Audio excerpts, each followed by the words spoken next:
Good morning student. बेटा 10th ए class SST class आपकी, और एसएसटी में आपका चल रहा है पॉलिटिकल साइंस चल रहा है। आपका चैप्टर आपका है फर्स्ट, और फर्स्ट चैप्टर में हमने बात की थी बेल्जियम के बारे में। अब आपका टॉपिक चल रहा है श्रीलंका के बारे में। श्रीलंका में किस तरह से डिस्प्यूट हुआ, इन्हीं दो बातों को लेकर के प्रॉब्लम मैंने आपको बता दी। आज हम बात करेंगे तमिल पे, इम्पैक्ट ऑफ तमिल पे जो प्रभाव पड़ा उस बात का। जैसे उन्होंने सिंगाली को राष्ट्रीय भाषा बना दिया गया, जॉब में उनकी वरीयता दी जाने लगी, नौकरी में एजुकेशन में उन्हें वरीयता दी जाने लगी सिंगालियों को। तो इस बात का तमिलों पे क्या प्रभाव पड़ा उसके बारे में बात कर रहे हैं। It increase the feeling of elevation, उनकी जो भावनाएं वो बढ़ने लगीं। दे फेल्ट, तमिलों ने महसूस किया, that the government of major parties do not care about their language and culture. उन्होंने महसूस किया तमिलों ने कि जो गवर्नमेंट है और उसकी जो मुख्य पार्टियां हैं वो बिल्कुल भी हमारी भाषा की, हमारी संस्कृति की कोई परवाह नहीं कर रही हैं, हमारी तरफ कोई ध्यान नहीं दिया जा रहा है। सेकंड था दे फेल्ट दैट गवर्नमेंट, उन्होंने महसूस और किया कि जो सरकार है, कॉन्स्टिट्यूशन जो संविधान है, denied them right to equality, सरकार और कॉन्स्टिट्यूशन हमें बिल्कुल भी समानता का अधिकार नहीं दे रहा है, बिल्कुल मना कर रहा है। तो ये चीज़ें उन्होंने दोनों ने महसूस की, दोनों चीज़ें तमिलों पर इसका प्रभाव पड़ा। आगे बात करते हैं उन्होंने किस तरह से स्ट्रगल किया। The struggle of Sri Lankan Tamils, जो श्रीलंका में तमिल थे उन्होंने क्या स्ट्रगल किया, संघर्ष किया गवर्नमेंट के साथ, जो वहाँ की मौजूदा गवर्नमेंट थी, अपने अधिकारों के लिए। उसके बारे में बात करते हैं। The Sri Lankan Tamils launched parties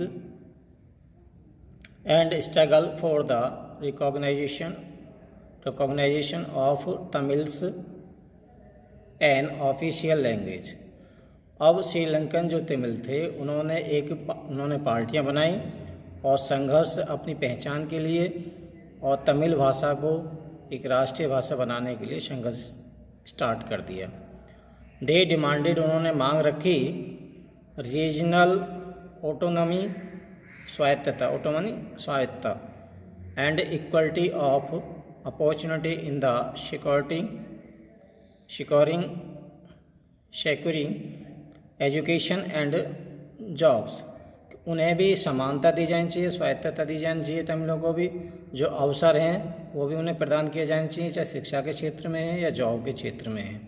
तमिलों को उनकी ये डिमांड थी, but their demand was repeatedly denied, लेकिन उनकी जो मांगे थी बिल्कुल एक तरफ से खारिज कर दिया उन्हें।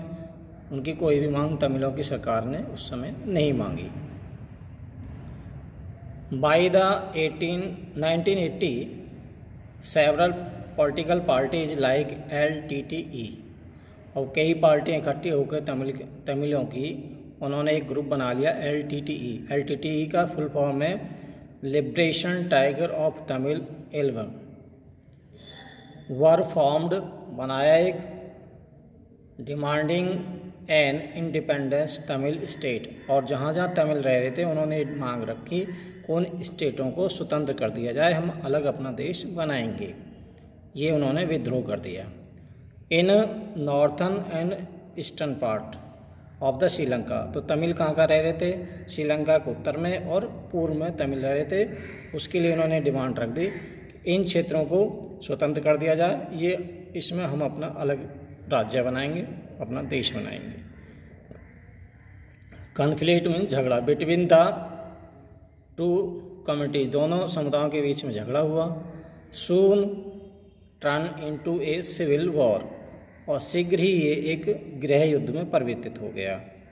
तो इस तरह से श्रीलंका में एक गृह युद्ध छिड़ गया, एक ग्रुप दूसरे ग्रुप को मारने लगा, जो विकास का रास्ता था, जो डेवलपमेंट का रास्ता था, वो बिल्कुल तरह से डिसमिस हो गया।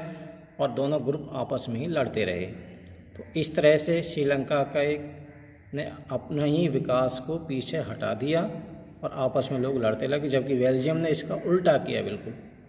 ठीक है, तो आज हमने इस बारे में पढ़ा, स्ट्रगल ऑफ श्रीलंकन तमिल्स के बारे में, और उनका इफेक्ट जो था उसके बारे में पढ़ा।